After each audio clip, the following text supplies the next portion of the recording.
इनकलाब इनकलाब इनकलाब।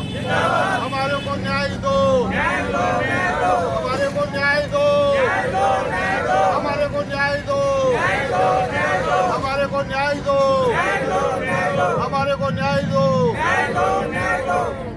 इनकलाब इनकलाब जिंदाबाद।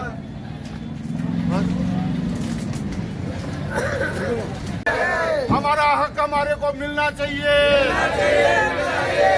फर्जी काम नहीं होना चाहिए, लोगों को न्याय मिलना चाहिए। हमें न्याय दो, न्याय दो। वापिस खोली जाए जिनको सील कर दी, और लोगों को न्याय मिले, गरीब आदमियों को न्याय मिलना चाहिए।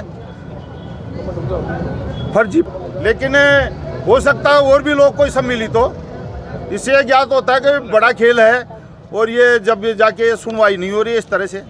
कहाँ भी जाते हैं तो टाइम पे कॉपियाँ नहीं मिलती है हमारे को, कितने समय लगा देते हैं।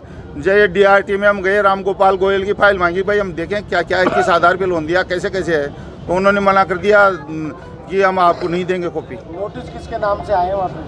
विभिन्न पार्टियों के, विभिन्न सबके नाम से नहीं, नाम भी नहीं लिखा उसमें किसी का, चस्पाया गया है। उन्होंने तो पार्टी मानी ही नहीं ना, नोटिस चिपका दिया खाली की इस पे 17 तारीख। किसी को इस विषय को लेकर ज्ञापन हमने मुख्यमंत्री जी को 2 बार दिया है, और DPCP के साहब को दिया है, कलेक्टर साहब को दिया है, DG साहब के पास भी फैक्स भेजा है, और कलेक्टर साहब की तो जांच आई गई, लोकपाल महोदय को भी दिया है। आपका नाम बता दीजिए। बजरंग लाल शर्मा।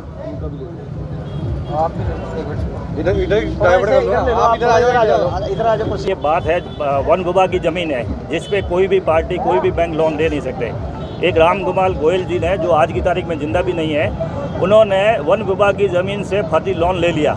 अभी वो तो चले गए, तो बैंक उस लोन को 25 करोड़ को रिकवर करना चाहता है। तो ज़मीन, ये जो 200 लोगों को नोटिस मिला, ये उसमें ग्राउंड में वो ज़मीन नहीं, ज़मीन दूसरी है, पर वो उस ज़मीन को और इन दोनों को कुर्क करके बैंक वापस बेच कर अपना पैसा लेना चाहती, क्यों वो पार्टी जिसने लिया लोन तो है नहीं है।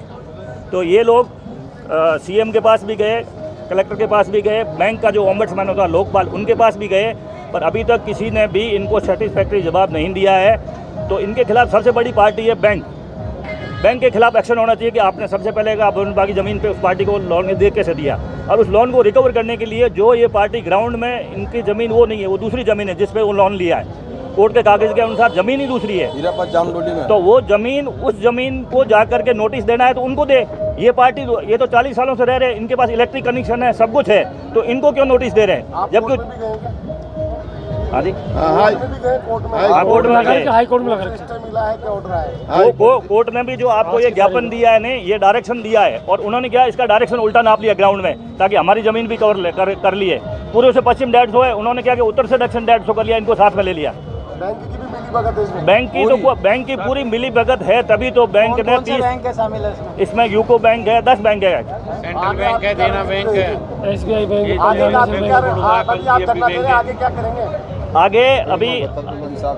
आगे हम कानूनी लड़ाई तो लड़ ही रहे हैं, और हम लोग आपके थ्रू हम ये आवाज़ पूरा चीफ मिनिस्टर तक और पूरे लोगों तक फैलाना चाहते हैं। बाकी हम अपनी कानूनी लड़ाई तो लड़ ही रहे हैं। मुख्यमंत्री को आपने ज्ञापन दिया है, मुख्यमंत्री जी ने आपको क्या आश्वासन दिया है? मुख्यमंत्री जी ने जांच बैठाई कलेक्टर के थ्रू, एक कमिश्नर बैठाया हुआ, जिसमें कमिश्नर वो खुद वकील साहब है, जो आप प्रधान साहब ने बताया कि वो वकील खुद इनको धमकी दे रहा है। आपका नाम बताइए। मैं कर्नल RS बावड़ी। करीब 200 मकान है यहाँ पे। बैंक वालों ने कोई राम गोयल के व्यक्ति के नाम से कोई लोन दिया था, कोई कहता 25 करोड़ का लोन दिया, कोई कहता 55 करोड़ का लोन दिया कि सर लोन जो दिया गया सर, इसमें आधा पैसा सर बैंक वाले खा गए देने के टाइम पे, और राम गोपाल गोयल को इसमें जेल कराया इन लोगों ने, और उसकी डेथ हो गई, और उसके बच्चे की भी जो डेथ हो गई। और साहब हम लोगों को इंसाफ चाहिए। और एक KV सिंह के नाम के एक अपने वकील हैं, जिनको DRT कोर्ट ने यहाँ पे कमिश्नर जो नियुक्त कर रखा है, वो आके बार बार परेशान करते हैं। और अभी RBI से भी आपने कोई बात की? हाँ, अभी यहाँ 12 बैंकों के लोन है। और सर अभी यहाँ पे ऐसा भी हुआ था, इन्होंने 3 नाम रखे प्रॉपर्टी के, प्रॉपर्टी नंबर 1, 2, 3, तो 1 और 2 नंबर की प्रॉपर्टी इन लोगों ने बेच दी थी, नीलाम कर दी थी।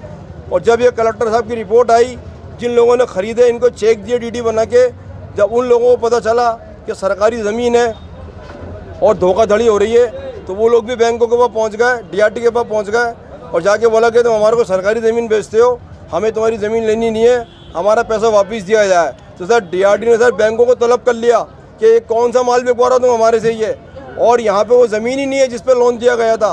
वो ज़मीन हीरापत जामडोली के अंदर है और यहाँ पे हमें नाजायज़ परेशान किया जा रहा है। और सर अभी 1 साल 1.5 साल पहले सारी बस्ती के लोग रफ़ीक खान एमएलए साहब के पास गए थे और जाके उनसे गुहार की थी। करीब 150-200 आदमी गए थे, तो उन्होंने कहा था कि तुम्हें अच्छा इंसाफ मिलेगा और तुम्हारे बारे में मैं बात करूँगा। दूसरे दिन सर मेरी कोर्ट में तारीख थी डीआरटी के अंदर, मेरे वकील ने जाके बताया, बोले आरओ साहब बता रहे हैं कि खुद रफ़ीक खान एमएलए इस ज़मीन को ख़रीदने में लगे हुए हैं और गुड़गांव से बोली लगवा रहे हैं। अब साहब किससे इंसाफ मांगा जाए, किससे इंसाफ की उम्मीद रखी जाए, बताइए आप। हम सर धरने पे बैठे हैं, हमारा धरना जब तक ख़त्म नहीं होगा, जब तक हमें इंसाफ नहीं मिलेगा और खत्म करेंगे। और जो है ज़मीन हमारी हमें मिलनी चाहिए वापस।